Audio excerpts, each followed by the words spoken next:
नमस्कार, स्वागत है आपका एनडीटीवी पर। आप देख रहे हैं एनडीटीवी राजस्थान। आज एक ऐसे विषय पर बात करेंगे जो सीधे तौर पर जन सरोकार से जुड़ा हुआ है। प्रदेश में नकली और मिलावटी खाने पीने की चीजें धड़ल्ले से बाजार में बिक रही हैं। फूड सेफ्टी एक्ट नियमों स्टैंडर्ड्स को दरकिनार कर कमाई के लालच में लोगों की जान के साथ खिलवाड़ हो रहा है। मिलावटी और नकली खाद्य पदार्थ आम उपभोक्ताओं को बेचे जा रहे हैं, जिनसे गंभीर बीमारियों का खतरा पनप रहा है। कैंसर जैसी बीमारियां भी पनप रही हैं। केमिकल युक्त खाद्य पदार्थों, फल, सब्जियों, फूड कलर्स मिले हुए आइटम्स और डिशेस से ये बीमारियां बढ़ रही हैं। इसी पर अंकुश लगाने के लिए राजस्थान में खाद्य सुरक्षा विभाग, चिकित्सा और स्वास्थ्य विभाग, पुलिस के साथ मिलकर शुद्धता के लिए अभियान चला हुआ है। खाद्य सुरक्षा और औषधि नियंत्रण आयुक्तालय की टीम ने जयपुर के विश्वकर्मा इंडस्ट्रियल एरिया के रोड नंबर 9 पर बड़ी कार्रवाई करते हुए 13,700 लीटर नकली घी का बड़ा स्टॉक बरामद किया। प्रतिष्ठित सरस घी के नाम पर घटिया घी की सप्लाई इस गोदाम से की जा रही थी। अतिरिक्त आयुक्त पंकज ओझा के नेतृत्व में यह कार्रवाई की गई। प्रदेश की सबसे बड़ी मुहाना फल सब्जी मंडी जयपुर में फूड सेफ्टी विभाग की टीम ने कार्रवाई कर कृत्रिम रूप से फल पकाने वाले केमिकल बरामद किए हैं। राइपनिंग गैस और कैल्शियम कार्बाइड के साथ ही इथाइलिन रिपनर और फ्रूट मेट का इस्तेमाल कर फल पकाने के लिए लगातार हो रहा है। केमिकलों का इस्तेमाल करने वाले 4 व्यापारियों के चालान भी काटे गए। टीम को दुकान के नीचे बने गैस चैम्बर में फलों की टोकरियां मिली, जिनसे फलों को पकाने वाला केमिकल भी बरामद किया गया। कार्रवाई में पता चला कि मंडी के व्यापारी पपीते की ढेरियों, आम की टोकरियों के बीच ये केमिकल रख देते हैं, जिससे फल जल्दी पक जाते हैं, लेकिन ये बिल्कुल ही अननेचुरल है। दुकानों के नीचे बने गैस चैम्बरों में बड़ी मात्रा में कच्चे केले भी बरामद हुए। आम, केले, पपीते पकाने के लिए केमिकल की पुड़िया का इस्तेमाल किया जा रहा है। विभाग की टीम ने इससे पहले सीकर रोड के खंडेलवाल ढाबा पर छापा मारा, जहां से सड़ी हुई सब्जियां बरामद हुई। अन्य खाद्य सामग्री को नष्ट करते हुए रेस्टोरेंट संचालक के खिलाफ चालान किया गया। इससे पहले जयपुर में कई प्रमुख स्वीट्स और हलवाई शॉप्स पर कार्रवाई हो चुकी है। उसमें समोसे, कचौड़ियां जैसे पकवान काले तेल में बार बार तलते हुए पाए गए। मौके पर तेल और उनमें तले सभी पकवानों को नष्ट करवा दिया गया। सैंपल लिए गए। हरी और लाल चटनी को प्लास्टिक की पैकिंग में बांधकर गर्मी में रख दिया गया, तो ये कंटामिनेटेड हो चुकी थी, उन्हें नष्ट करवा दिया गया। यानी कि अब ये तस्वीर आप देखिए, दौसा की ये तस्वीर है, जहां पर इस मिनी ट्रक के अंदर पुलिस ने कार्रवाई करते हुए खाद्य सुरक्षा टीम के साथ मिलकर बड़ी मात्रा में नकली पदार्थ जब्त किए। 400 किलो पनीर जब्त किया गया। सिकराय से जयपुर जाते हुए पिकअप गाड़ी को जब दबोचा गया इसके चालक को, और जब गाड़ी खुलवाई गई तो 400 किलो से भी ज्यादा नकली पनीर पकड़ा गया। उधर कलेक्ट्री चौराहे पर नकली होने के अंदेशे और नकली पनीर बनाने वाले गिरोह के सक्रिय होने की सूचना पर कोतवाली पुलिस ने कार्रवाई करते हुए सीएमएचओ विभाग को सूचना दी। मौके पर फूड इंस्पेक्टर पहुंचे। मुकेश प्रजापत और प्रकाश सैनी फूड इंस्पेक्टर हैं, उन्होंने पनीर का सैंपल लिया। कोतवाली पुलिस ने पनीर से भरी पिकअप को जब्त कर लिया है फिलहाल। उधर तुंगा कस्बे के मेन मार्केट से एक किराना स्टोर से प्रतिष्ठित कंपनी के नाम पर मिलावटी घी बेचे जाने की शिकायत मिल रही है। इस पर खाद्य सुरक्षा टीम ने एक दुकान से घी का सैंपल लिया, जांच के लिए भेज दिया है। फिलहाल खाद्य नमूना राजस्थान संपर्क पोर्टल पर प्राप्त शिकायत के आधार पर लिया गया, जिसे जांच को केंद्रीय खाद्य जांच प्रयोगशाला जयपुर के लिए भिजवा दिया गया है। एफएसएस एक्ट 2006 के अंतर्गत अग्रिम कार्रवाई अब की जानी है। कोटा में भी मैसर्स बाल Gopal dairy products Ranpur industrial area में छापेमारी की गई। यहां भी हालात वही दिखे। फूड लाइसेंस नहीं मिला इनके पास, जिस वजह से बाल गोपाल डेयरी प्रोडक्ट्स का रजिस्ट्रेशन अगले आदेश तक निलंबित कर दिया गया है। यहां पर काम कर रहे कर्मचारियों का मेडिकल सर्टिफिकेट तक नहीं मिला, साथ ही पेस्ट कंट्रोल सर्टिफिकेट भी नहीं मिला। इन तमाम तरह के मानकों को पूरा न करने के कारण रजिस्ट्रेशन रद्द कर दिया गया है। तो कार्रवाइयां तो हो रही हैं, लेकिन ये थमने का नाम नहीं ले रहा पूरा घटनाक्रम। प्रतापगढ़ में भी टीम ने एक ढाबे पर कार्रवाई करते हुए दूषित खाद्य सामग्री को नष्ट करवाया। उधर जिले के होटल, रेस्टोरेंट और ढाबों का लगातार निरीक्षण किया जा रहा है। प्रतापगढ़ के नेशनल हाईवे 56 पर रेला सेमलिया गांव के पास बैणेश्वर ढाबे का निरीक्षण जब किया गया तो बड़ी मात्रा में दूषित खाद्य सामग्री मिली। मैनेजर है वहां के देवीलाल, उनको फिलहाल पाबंद कर दिया गया।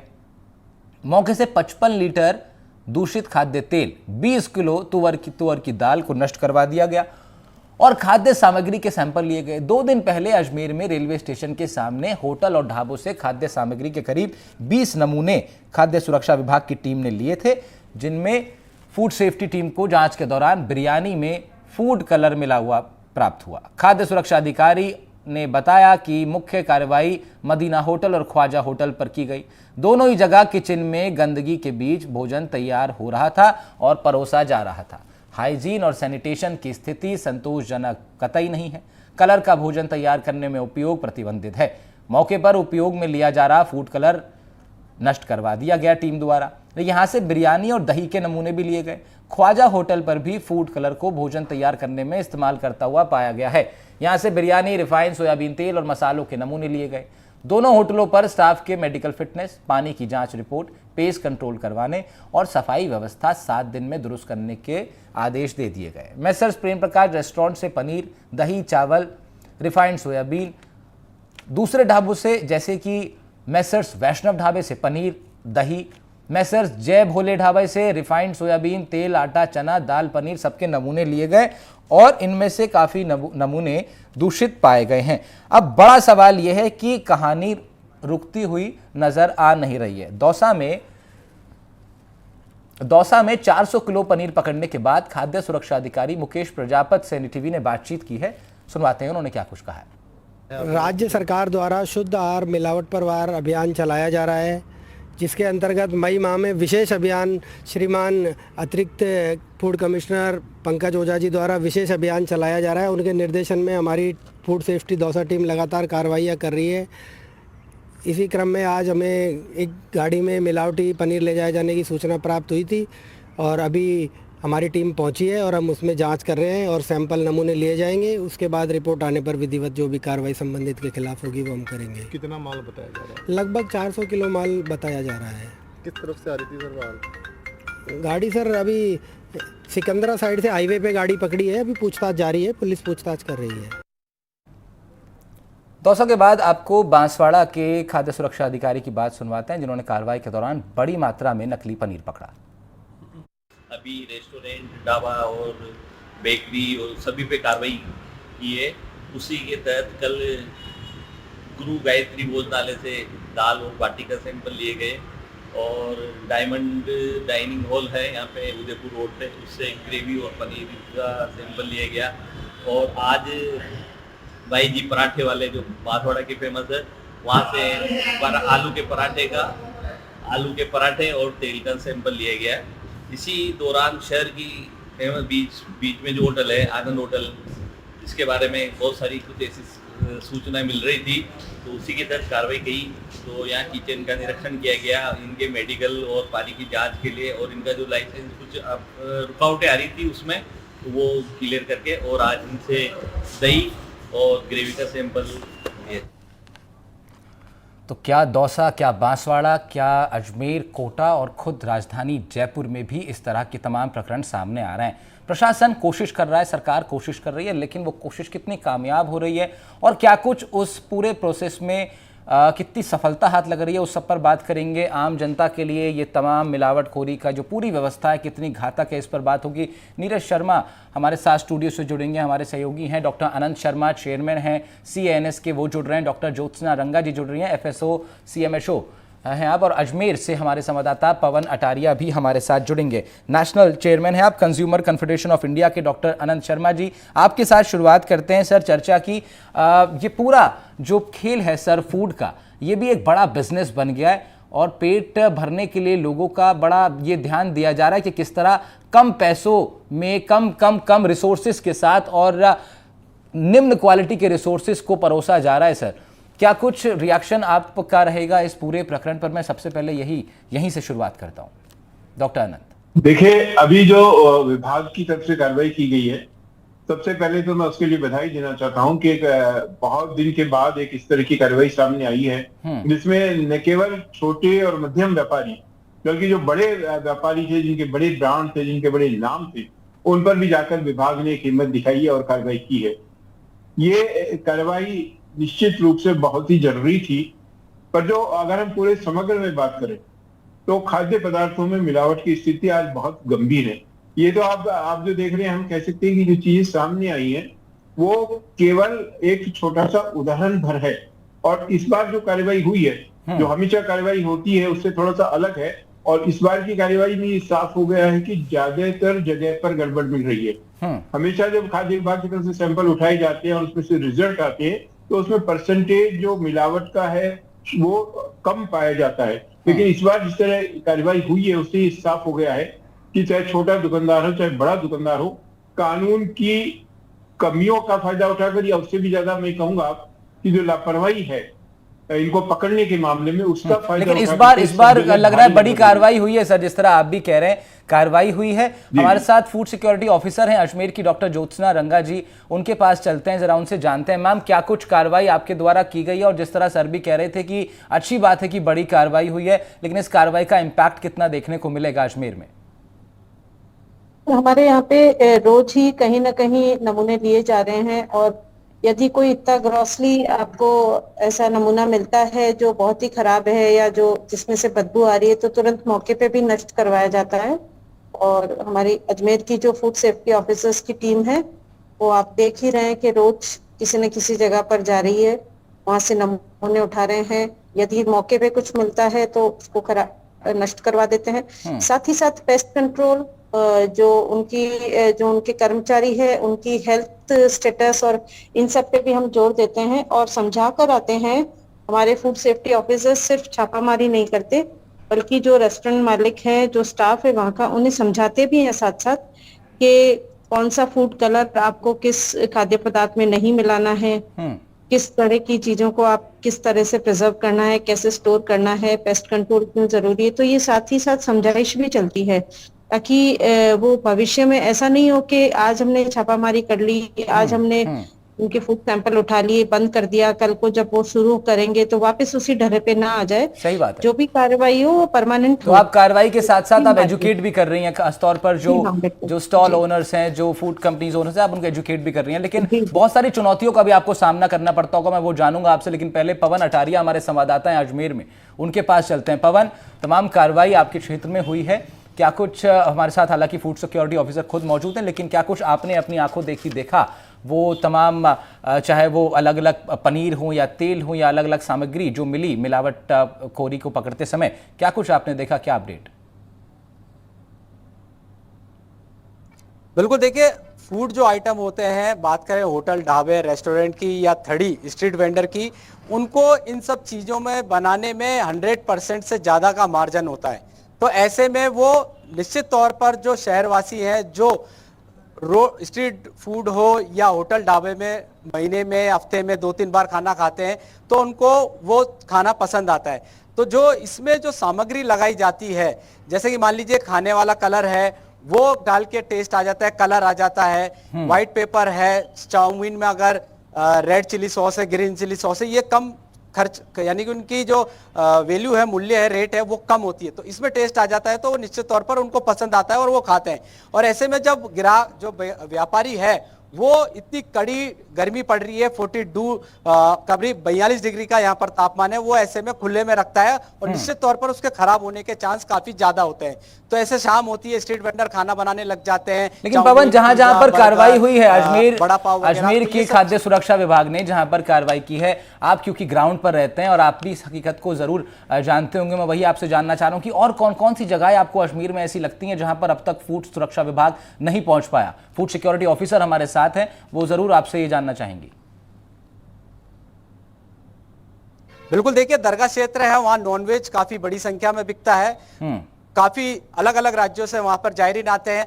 अगर किसी होटल का वो खाना खाते हैं और वो फूड पॉइजनिंग होती है, वो बीमार होते हैं, तो वो शिकायत करने लायक नहीं होते और वो अपने जो भी जगह है वहां पर चले जाते हैं। तो ऐसे में जो व्यापारी है, उसका सामान भी बिक गया, आदमी बीमार भी हो गया, वो अपने प्रदेश में जाके इलाज करा रहा है। तो ऐसे कई जगह ऐसी हैं जहां पर अभी तक जो प्रशासन है, चिकित्सा विभाग है, वो नहीं जा पाया है। स्ट्रीट वेंडर है और मदार गेट है, तो खासतौर पर दरगाह क्षेत्र या बेसिकली जहां पर भीड़ भाड़ ज्यादा आती है और या टूरिस्ट प्लेसेस होती है, वहां पर इस तरह की घटनाएं होने के चांस रहते हैं। और आपने अपने लंबे पत्रकारिता करियर में इस तरह की तमाम रिपोर्ट्स की हैं, उनका इंपैक्ट कितना हुआ वो भी जरा बताइए। और आज जो कार्रवाई मौजूदा सरकार के दौरान हो रही है, इसका कितना बड़ा असर आने वाले वक्त में देखने को मिलेगा? देखिए, पहले तो अजमेर की बात कर लेते हैं। दरगाह भी वहाँ पर है और पुष्कर तीर्थ भी वहाँ पर है।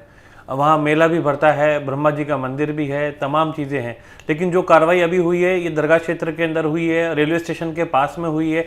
एक होटल है, 2 होटल बताए, मदीना होटल और एक ख्वाजा होटल, दोनों के अंदर जो है बिरयानी में फूड कलर जो है या कलर मिलते हुए पाया गया। तो ये सबसे बड़ी बात तो हम करते हैं कलर की। जो सिंथेटिक फूड कलर्स जो हैं ये स्वास्थ्य के लिए बहुत ज़्यादा घातक होते हैं। इसको एक परमिशेबल लिमिट तक ही जो है उपयोग करने के लिए, कई चीज़ों में इस्तेमाल के लिए कहा जाता है, लेकिन वो भी पूरी अभी जांच का विषय है। क्योंकि कैंसर चिकित्सक या अन्य चिकित्सक बोलते हैं कि खाने के अंदर जो कलर या फिर डाई जो होती है ये शामिल नहीं होना चाहिए और इससे कैंसर का खतरा हो सकता है।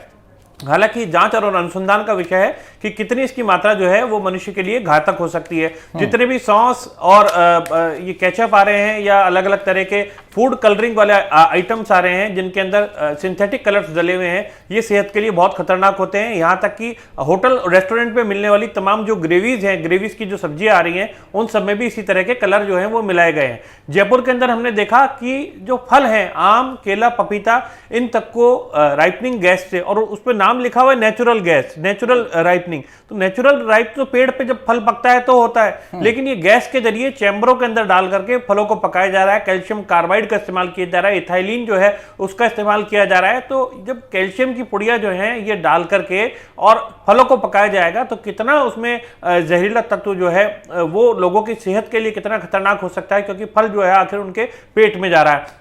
उपभोक्ता पूरा पैसा दे रहा है और उन्हें जो है नुकसान हो रहा है। पहले हम देखते थे फल या सब्जियां जल्दी से खराब नहीं होते थे, सड़ते नहीं थे, काले नहीं पड़ते थे। आजकल जो लेकर के आ रहे हैं वो फल, आपको पका हुआ फल मिलेगा और उसके बाद में जैसे ही आप उसको लेकर के आओगे घर पे, कुछ समय बाहर रखा तो ही वो सड़ने लग जाता है या उसकी शेल्फ अवधि जो है वो काफी ज्यादा कम हो गई है। इसमें खासतौर पर केमिकल जो है, इसकी वजह से ये सब कुछ हो रहा है। और केमिकल की अवधि यानी फूड को बचाने के लिए, संरक्षित रखने के लिए कई बार इस तरह के केमिकल्स का इस्तेमाल होता है।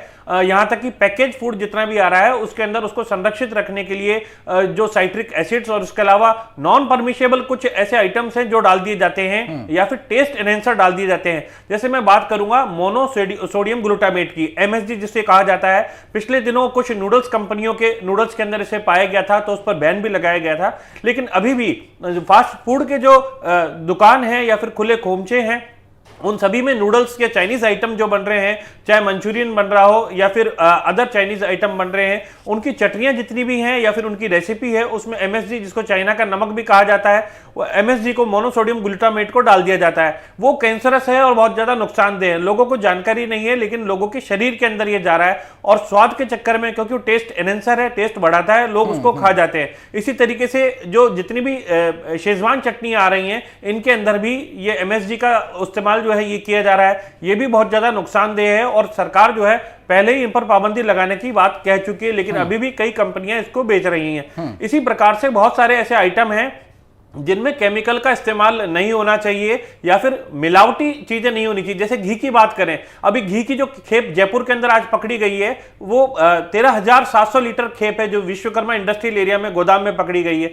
तो पूरे जयपुर में ही नहीं, राजस्थान के अंदर ये सप्लाई जानी थी। अब आप देख सकते हैं सरस जैसी एक बहुत बड़ी ब्रांड है, उसके नाम के ऊपर नकली और घटिया किस्म का यदि घी बेचा जाता है तो कितना खतरनाक हो सकता है। कोटा में जो घी पकड़ा गया 350 रुपए लीटर, इतनी सस्ती रेट पर देसी घी कोई कैसे बेच सकता है। इसी आधार पर शिकायत मिली थी और शक हुआ तो कार्रवाई की गई। 5 बड़े ब्रांडों के वहां पर घी जो है वो पकड़े गए। इसी तरीके से अगर बात करें, मसालों के अंदर भी ये मिलावट हो रही है, तेल के अंदर भी मिलावट हो रही है, रिफाइंड के नाम पर जो है मिलावट हो रही है, पामोलिन ऑयल की ब्लेंडिंग जो है वो की जा रही है। एक सबसे बड़ी बात ये, बड़ी बड़ी कंपनियां जितनी भी नमकीन या फिर चिप्स या फिर बिस्किट तक बना रही हैं उसमें पाम ऑयल का इस्तेमाल कर रही हैं। अब आप समझिए कितना खतरनाक ये खेल है। पहले पाम ऑयल का इस्तेमाल जो है ये साबुन बनाने के लिए किया जाता था, केक जमाने के लिए किया जाता साबुन का, लेकिन इसको खाने के अंदर उतार दिया गया है। कई डॉक्टर्स ऐसी रिसर्च में सामने आया है कि ये हार्ट के लिए, किडनी, लीवर के लिए बहुत ज्यादा जानलेवा हो सकते हैं, नुकसानदायक हो सकते हैं। कैंसर जैसी बीमारियां या अन्य जो ऑर्गन से जुड़ी बीमारियां हैं वो इनसे हो सकती है। तो खाने के अंदर इसका इस्तेमाल जो है वो किया जा रहा है। हाल ही में जानकारी में आया, एक चिप्स कंपनी ने कहा कि हम पाम ऑयल का इस्तेमाल नहीं करेंगे।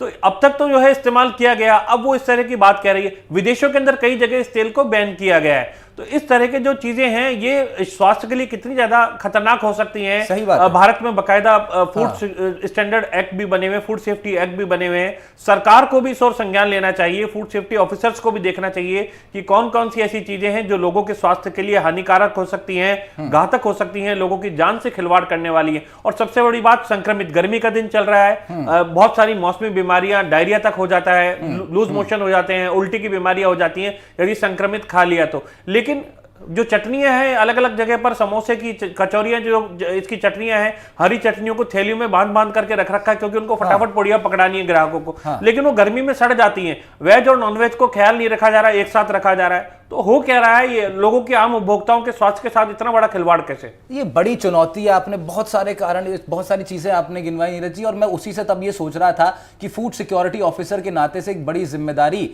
डॉक्टर ज्योत्सना जी पर भी है। मैम, कैसे आप इन चैलेंजेस को डील कर पा रही हैं, क्योंकि बड़ी चुनौती है। क्या आपके पास पर्याप्त टीम है? क्या आप पर्याप्त जांच सैंपल ले पाते हैं? क्या कुछ चुनौतियों का सामना आपको करना पड़ रहा है?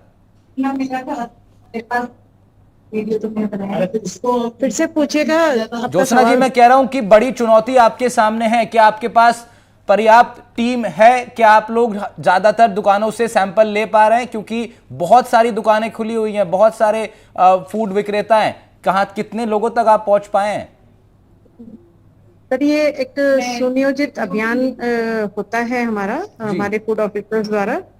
तो इसमें मैन पावर का और ऐसा कोई इशू नहीं होता है। ये होता है कि हम किस तरह से मौके की जगहों को हम कवर करें। और मुझे लगता है जिस तरीके से अभी अभियान चल रहा है, कुछ लोग तो वैसे ही सावधान हो जाने चाहिए, जो बिल्कुल नहीं होंगे तो वो हमारी जद में आएंगे। लेकिन लेकिन जैसे ये सरकारी जो उपक्रम हैं, उनके भी जिस तरह अभी नीरज जी बता रहे थे, उनकी भी कॉपीज बन जा रही हैं, उनके भी सेम पैकेजिंग बन जा रहे हैं। उनके अधिकारियों से बात करो तो वो कहते हैं कि हम खुद नहीं पहचान पाते एक दो बार देख के तो कि असली कौन सा है, नकली कौन सा है। तो कैसे आप लोग इस पूरे को डिकोड कर रहे हैं? हम लोग सैंपल्स लेके आते हैं, उनको लैब में भेजा जाता है, तो सारी जांच वही होती है कि जो ब्रांड्स का फेक यूज होता है उसके ऊपर भी होती है कार्रवाई। जैसे कोई एक पर्टिकुलर ब्रांड है, उसका फेक आइटम अगर मिल रहा है तो हम वो भी सैंपल्स लेकर आते हैं डाउट होने पे, तो उसकी भी जांच होती है। लेकिन सवाल ये भी उठता है मैम, सवाल लोग ये भी कहते हैं, आमतौर पर माना जाता है कि हर चीज प्रशासन की नजर से होकर ही गुजरती है, और अगर मिलावटखोरी शहर में हो रही है, जिले में हो रही है, तो ये आमतौर पर माना जाता है कि प्रशासन को इसकी खबर है, उनकी देखरेख में हो रही है। कैसे इस इमेज को भी चेंज करने का प्रयास आप लोग कर रहे हैं? हम लोग जो अभी कार्य कर रहे हैं, मुझे लगता है ऐसी इमेज होनी तो नहीं चाहिए। हमारी देखरेख में हम ऐसा क्यों होने देंगे, बताइए आप। तो यही आरोप है प्रशासन पर लगता है कि प्रशासन उतना सतर्क नहीं है। हमने आम लोगों से सवाल पूछे तो हम लोग भी खाना खाते हैं, हम लोग भी बाहर के खाद्य पदार्थ इस्तेमाल लेते हैं। तो ये तो सभी के स्वास्थ्य का सवाल है, और जब हम स्वास्थ्य महकमे में बैठे हैं तो इतनी जिम्मेदारी तो हम समझते हैं जनता के प्रति भी कि इस तरह की हमारी देखरेख में ऐसा कोई कारोबार ना पनपे जो लोगों के स्वास्थ्य को खराब करे। ठीक, इसके लिए तो हम प्रतिबद्ध हैं। इसके लिए आप प्रतिबद्ध हैं मैम, बिल्कुल सही, ठीक बात है। क्या आपको लगता है कि अन्य जिलों की भी जो प्रशासन है मैम, ज्यादा दृढ़ इच्छा शक्ति की जरूरत है? क्या अजमेर एक बड़ा एग्जाम्पल सेट कर सकता है? सर, हम अपना काम कर सकते हैं और अपना काम हम अपनी ईमानदारी से कर रहे हैं। ठीक है मैम। डॉक्टर अनंत के पास चलते हैं। अनंत शर्मा जी, क्या क्या जरा कंज्यूमर के पास भी कुछ राइट्स क्या दिए हुए हैं संविधान के हिसाब से, या तमाम जो नियम कायदे हैं उनके हिसाब से, क्या कंज्यूमर्स के पास भी राइट्स हैं कि हम रेस्टोरेंट में जाकर के पता कर सकते हैं कि खाने में तेल कौन सा डला है, क्या सामग्री यूज हुई है? देखिए, कंज्यूमर्स के राइट्स की अगर हम बात करेंगे, वो तो कॉन्स्टिट्यूशन में राइट्स हैं, और ये जो लोग कर रहे हैं ये तो जीवन का जो अधिकार है आम आदमी का, आम व्यक्ति का, आम उपभोक्ता का, उसके साथ खिलवाड़ कर रहे हैं। तो ये तो जो हमारे मौलिक अधिकार है उसके साथ ही खिलवाड़ हो रहा है। कंज्यूमर प्रोटेक्शन एक्ट में बहुत सारी प्रोविजन है, लेकिन जो मुख्य तौर पर कानून है FSSAI, जिसके जरिए खाद्य पदार्थों में मिलावट को नियंत्रण किया जाता है, वो बहुत ही महत्वपूर्ण है। और उसके तहत ये जिम्मेदारी है कि बाजार में ऐसा कोई भी सामान नहीं बेचा जाना चाहिए खाने का जिससे किसी तरह का नुकसान हो सके। लेकिन सर, जो कानून इसके तहत बनाया गया है, आप संतुष्ट हैं उससे? क्या आपको लगता है कि कानून थोड़ा सा और कड़ा होना चाहिए? मैं हर स्तर पर बात करना चाहूंगा। कानून में अपनी कमियां हैं, कानून को और कड़ा होना चाहिए। इसके साथ ही जो ज्यादा बड़ी समस्या है, वो जो कानून है उसको प्रभावी ढंग से क्रियान्वित नहीं करना है। जैसे आज इन लोगों ने कार्रवाई की तो सामने आया, अगर ये हर समय ऐसी कार्रवाई करते रहते तो ये नौबत नहीं आती। अगर आप इस कानून को प्रभावी ढंग से क्रियान्वित करेंगे तो कानून का असर होगा। आज स्थिति ये है कि बाजार में भय नहीं है। जो लोग गड़बड़ कर रहे हैं उनको पता है कि कार्रवाई नहीं होनी है या होनी है तो हो आगे छूट जाएंगे, बड़ी सजा नहीं होगी, हम बच जाएंगे। कानून का भय जब तक नहीं होगा तब तक ये हम इस समस्या से निपट नहीं पाएंगे। तो आज कैंसर से इतने लोग मर रहे हैं, जीवन शैली दूसरी बीमारियों से मर रहे हैं। लोग ये समझ नहीं पाते हैं कि डेथ का कारण जो कैंसर है वो मुख्य कारण नहीं है। मुख्य कारण खाद्य पदार्थों में मिलावट है जिससे कैंसर या वो बीमारियां हो रही है। हाँ। तो ये बहुत बड़ी चुनौती है। इंफ्रास्ट्रक्चर की कमी है, आज भी स्टाफ की कमी है, जितना स्टाफ होना चाहिए उतना स्टाफ नहीं है। प्रदेश की अगर हम बात करें, फूड टेस्टिंग लेबोरेटरीज उतनी नहीं है जितनी होनी चाहिए। तो डॉक्टर साहब कैसे एक आम आदमी तो ये मानता है, हम तो गृहिणियों से जब आप बात करते हैं तो उनका आमतौर पर ये मानना होता है कि जो दूध वो सुबह लेती हैं डेयरी से या जो भी देने आता है घर पर, तो वो सोचती हैं कि अगर इसमें घी निकल गया या मलाई निकल गई तो आमतौर पर यह माना जाता है कि दूध ठीक है। लेकिन उसके बाद भी हमने कई सैंपल्स में देखा है कि मिलावट वाले दूध रहते हैं, उसमें ज्यादा घी निकल जाता है। कैसे जरा आम गृहिणियां जो हैं वो पकड़ पाए इन चीजों को, आपको सजेशन अगर देना चाहें। देखिए, हमने जयपुर शहर में दूध के 8,000 से ज्यादा नमूनों की जांच की और 68% सैंपल हमारे को मिलावटी मिले। एक जो कॉमन प्रॉब्लम है और जो आम आदमी समझता है वो ये समझता है कि इसमें पानी मिलाया गया, तो उसको ये लगता है कि पानी मिलाना बहुत बड़ी मिलावट नहीं, उन्होंने उसको एक्सेप्ट कर लिया है। लेकिन उसमें जो दूसरी समस्या है वो ये कि वो जो पानी मिला रहे हैं वो पानी इतना गंदा होता है और कीटाणु वाला होता है कि वो गंभीर बीमारियों का कारण बनता है। और उससे बड़ी समस्या अब जो आ गई है वो ये आ गई है कि जो सिंथेटिक दूध बनाया जा रहा है, हाँ। जो तमाम रसायनों के जरिए, यूरिया के जरिए और चीजों से दूध बनाया जा रहा है वो तो जानलेवा हो गया है। तो ये केवल दूध का मामला नहीं है, हर सेक्टर में ये स्थिति है। और धीरे धीरे हमें एक और जहाँ कानूनों को सख्त करना होगा, वहीं दूसरी ओर अवेयरनेस के ऊपर भी काम करना होगा। ऐसे टेस्टिंग किट जिससे उपभोक्ता घर में ही, बिल्कुल ठीक कह रहे हैं डॉक्टर साहब, आपकी अवेयरनेस की बहुत आवश्यकता है, अवेयरनेस की बहुत आवश्यकता है। डॉक्टर ज्योत्सना जी, एक सवाल आपसे मैं जरूर पूछूंगा मैम, आप क्योंकि डॉक्टर भी हैं, CMHO हैं आप, क्या कुछ संदेश आप अपने क्षेत्र के कंज्यूमर्स को भी देना चाहेंगे, कैसे वो पकड़ पाएं, क्या उनकी अवेयरनेस के लिए आप कुछ कहना चाहें? डॉक्टर ज्योत्सना मैम, अनम्यूट कर लीजिए प्लीज। चेक करें, आप लोग कहीं पे भी जाते हैं तो उस जगह की क्रेडेंशियल्स चेक करें, आसपास की एम्बियंस चेक करें। जहां आपका मन किया वहां पे जब आप खाना खाने बैठते हैं तो कोई बहुत ही ज्यादा तड़कती भड़कती चीजें आप अगर आपके सामने परोसी जाते हो, आप उस पर चेक रखिए, आप पूछताछ करिए। आप वहां के जब भी किसी रेस्टोरेंट या होटल से बाहर से निकलते हैं, आप उसके कंज्यूमर होते हैं, तो वहां पे आपको सजग रहना है। ठीक है। जब आप ग्रोसरीज घर में लाते हैं तो एक्सपायरी डेट्स चेक करके लाएं, ब्रांड्स प्रॉपर यूज, अच्छे ब्रांड्स की लाएं। और कहीं भी खुले बाजार में कभी समस्या हो तो सीधा कंज्यूमर जो है खाद्य विभाग को सूचित कर सकते हैं। मेरे पास है CMHO, बहुत सारी शिकायत आती है, लगभग रोज ही 3 से 4 शिकायत आती है और हम उस पर भी कार्रवाई करते हैं। ठीक है मैम। तो आप कंप्लेन करिए, आपको अगर कहीं डाउट है तो आप कंप्लेन करिए। साथ ही साथ आपको खुद को अपने घरों में भी ये एजुकेशन लेनी होगी कि किस तरह से बहुत जरूरी है, अवेयरनेस बहुत जरूरी है मैम, एजुकेशन बहुत जरूरी है बहुत। और ऑल द बेस्ट टू आपकी टीम के लिए भी कि आप लोग मजबूती से और कार्रवाई कर पाए। बहुत बहुत शुक्रिया डॉक्टर ज्योत्सना जी आपका, चेयरमैन साहब आपका भी बहुत शुक्रिया, पवन शुक्रिया आपका, नीरज जी आपका भी बहुत बहुत शुक्रिया। तो एक सीधा जन सरोकार से जुड़े एक काफी अहम मुद्दे पर आज हमने चर्चा की। फिलहाल इतना ही, नमस्कार।